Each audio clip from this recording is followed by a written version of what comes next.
the greatest asset that you can begin to invest in is yourself.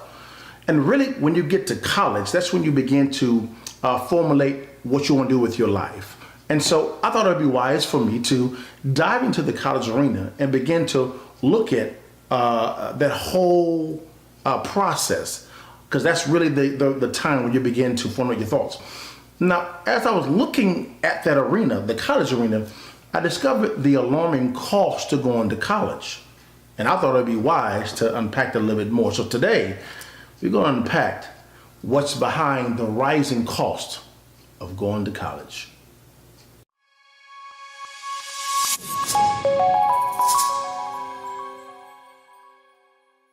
As I begin to dive deep into this, the reasoning why it costs so much to go to college and that cost continues to rise, I began to arrive to some questions. One of the first questions was, what type of classification does a college actually have for doing business? Number two, does a college pay taxes on all the revenue or any revenue that's coming in to their accounts? Number three, who puts together the board of directors or the leadership that actually run the college? Now, to answer these questions, I thought it would be wise to invite in an old friend of ours to unpack and answer all of these questions. That person is Patrick McDavid. He actually did a video answering all of these questions from a balanced perspective. So Patrick, take it away, brother. We've got a student loan epidemic. It's a big deal. Is college still worth it? More than 40% of borrowers aren't making payments. So what's a student to do? There are only two people willing to give a 17-year-old a $100,000 loan. One is a loan shark, and the other, well, she kind of works for the government. Her name is Sally Mae. Now think about it. A 17-year-old kid is barely getting their life started. They may have a part-time job, no assets, no credit history. Would you really give a 17-year-old kid $100,000? Would you? You're probably saying, there's no way in the world I would. Well, maybe if it was guaranteed that you're going to get your money back, which, by the way, that's essentially what the government does. And here's what I mean by it. It got started under Carter, then it became tough during Reagan, and it pretty much became impossible during George W. Bush. But one of the topics recently by Bernie Sanders was college is way too expensive for kids. We should have free tuition at public colleges and universities. That should be a right of all Americans, regardless of the income of their families. Which I do agree with Bernie Sanders. However, there's one big question, and here's what it is. How do we fix it? So he proposed taxpayers pay for it, which, do you really want to pay more taxes? Do you? You really want to pay for everybody's college education? See, my proposal is slightly different. Rather than having taxpayers pay for it, why don't we investigate and find out, why does college cost so much in the first place? We did a little digging just to see where all this money is going to and what's really taking place, and you're going to be absolutely shell-shocked by the numbers. First of all, you pay taxes. I pay taxes. Businesses pay taxes. We may not like it, but we pay taxes. Who doesn't pay taxes? Well, you know who doesn't pay taxes? Colleges and universities. According to the IRS, the vast majority of private and public universities and colleges are tax-exempt entities as defined by Internal Revenue Code Section 501c3. Okay, no big deal. I get it. It's about education. Maybe this makes sense. We shouldn't be taxing them. So this means, obviously, their football ticket sales get taxed, right? Or on-campus concerts that have nothing to do with education, they also get taxed, right?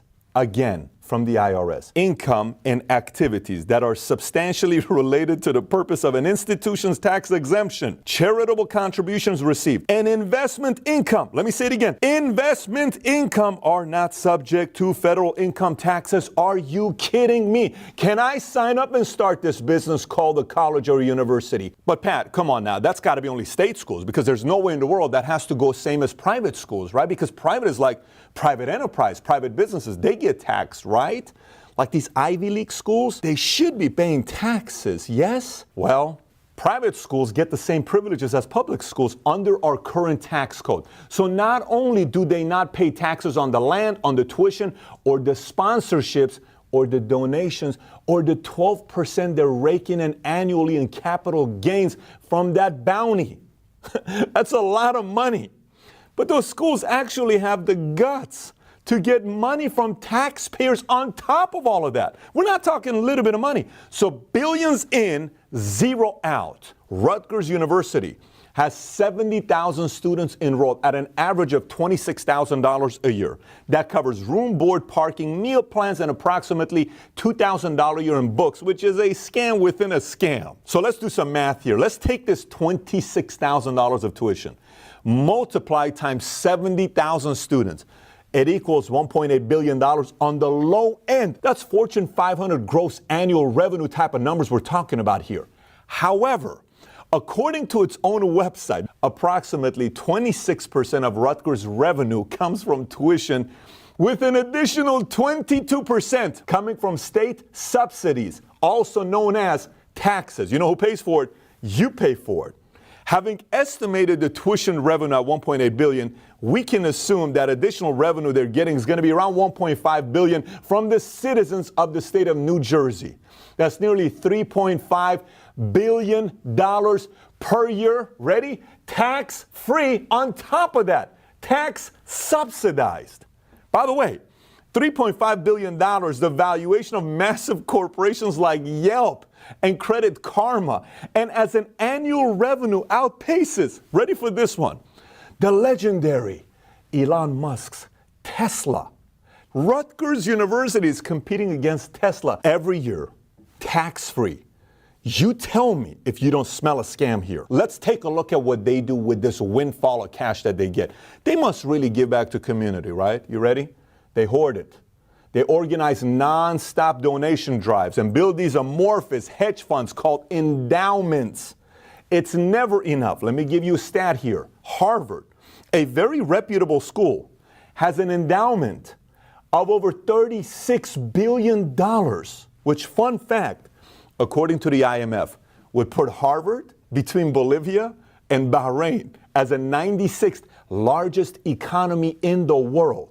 And based on data from the United Nations, there are over 100 countries with smaller economies than the Harvard endowment alone. Listen, without even accounting for compound interest, their tax-free mountain of cash, just off that endowment alone, Harvard could afford to pay their $50,000 a year tuition for their 6,000 students. You know for how long? Not 10 years, not 30 years, not 50 years, 120 years for free and not asking for another penny. Meanwhile, student debt continues to pile up and has nearly doubled over the past decade. Ready?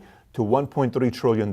If you took all our credit card debt, every single one of the credit cards we have in our pocket, you took all of it and combined it together, it's only $977 billion versus $1.3 trillion. 1/3 of all student loan debt exceeds $100,000, and borrowers now leave school owing on average about $34,000. That's up 70% just the last decade. You may say, well, Pat, I didn't go to college. I don't have any debt. I don't care about any of this kind of stuff. How does this affect me? Listen, we are seeing now the student loan debt has had an adverse effect on other major parts of the economy.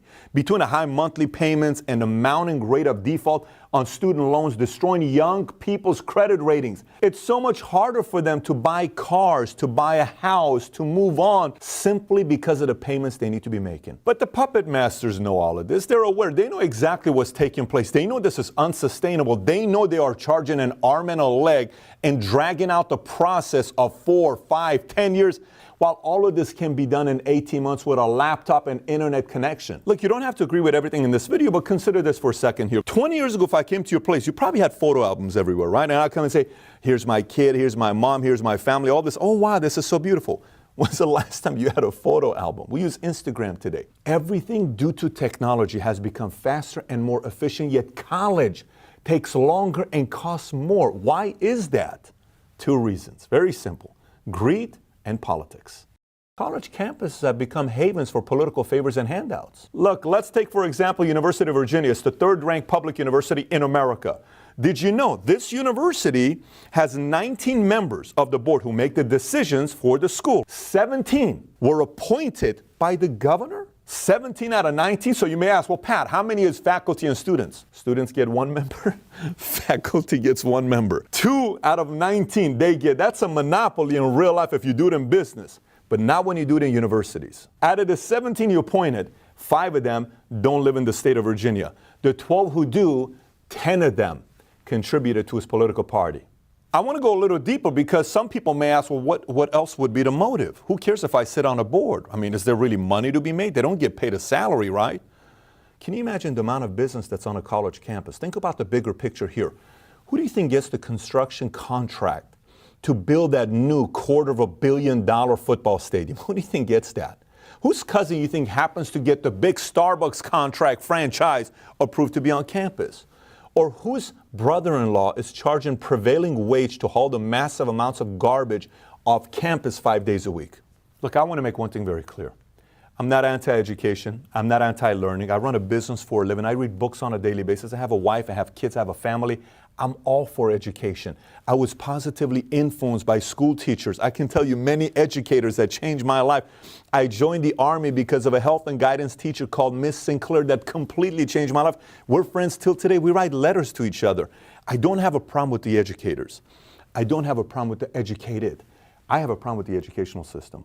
And the educational system, when I sit down and uncover everything that they're doing, and I see the greed, and I see the politics, and I see the games being played, and I don't see innovation, while the world today is the most innovating times we've ever lived in. Everything is getting better so much faster.